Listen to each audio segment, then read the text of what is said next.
अच्छा, तो Tanzeer, you have been working with organisations last couple of years और बहुत सारी ऑर्गेनाइजेशंस के साथ काम किया. पाकिस्तान के अंदर स्पेसिफिकली वेलनेस और वेल बीइंग के कॉन्सेप्ट को लेके बहुत मिसअंडरस्टैंडिंग है. तो मुझे थोड़ा सा overview they, what is the wellness और व्हाट इज़ वेल बीइंग. मतलब एक आम इंसान के लिए वेल बीइंग क्या होती है और किस तरीके से वो उसको अचीव कर सकता है. अच्छा, ये बड़ा अच्छा सवाल है दानियल. असल में जितने भी मैंने सेशंस अब तक रन किए ना पाकिस्तान में कॉर्पोरेशंस के साथ या लोगों से मिलता हूँ, तो लोगों को वेलनेस का मतलब समझ नहीं आता. वेलनेस का मतलब ये नहीं है खाली आपने एक्सरसाइज कर ली. वेलनेस का ये भी मतलब नहीं है कि आपने सिर्फ खाने का अपना ख्याल रख लिया. वेलनेस एक कंप्लीट लाइफस्टाइल को कहते हैं.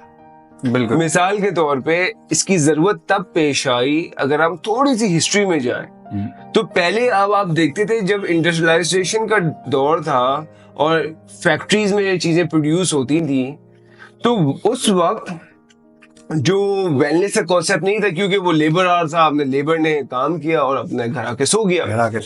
फिर जैसे हम नॉलेज इकोनॉमी में आए, जब लोगों से दिमाग का काम लेना शुरू हो गया, जहां इनोवेशन हो गई, जहां पे नॉलेज का इन्फ्लक्स हो गया, वहां पे इस चीज का रियलाइजेशन हुआ कि अगर बंदे की आपने मेंटल हेल्थ का ख्याल नहीं रखा, फिजिकल हेल्थ का ख्याल नहीं रखा, तो वो प्रोडक्टिव नहीं हो सकता. ऐसे ही है. तो कमर्शियल केस है, अगर एक एम्प्लॉई अपने वेलबींग का ख्याल नहीं रखेगा तो इदारे को नुकसान होगा. और ये बहुत सारी वेस्टर्न यूनिवर्सिटीज की रिसर्च है, जिसमें हार्वर्ड, स्टैनफोर्ड, ऑक्सफोर्ड, ये जॉन हॉपकिंस, ये सारी रिसर्चेस क्लेरिफाई करती है कि भाई इसकी जरूरत है. अब मैं आपको एक और बड़ी मजे की बात बताऊं वेलनेस की. वेलनेस जो है, मैं एक इदारे में गया. अब आप ये सुनिएगा बड़े गौर से. उस इदारे में उन्होंने कहा भाई हम लोगों की अपनी हेल्थ एंड वेलनेस का ख्याल रखते हैं, हम चाहते हैं कि वो तंदुरुस्त आए, वो सेहतमंद हो, और हमने बहुत सारे लंचेस अरेंज किए हैं और ये सारी चीजें. अब मैं जब गया रिसेप्शन पे तो उनकी चेयर मैंने देखी, मैंने कहा ये तो एर्गोनॉमिकली सेफ नहीं है, इससे पोस्चर खराब होगा.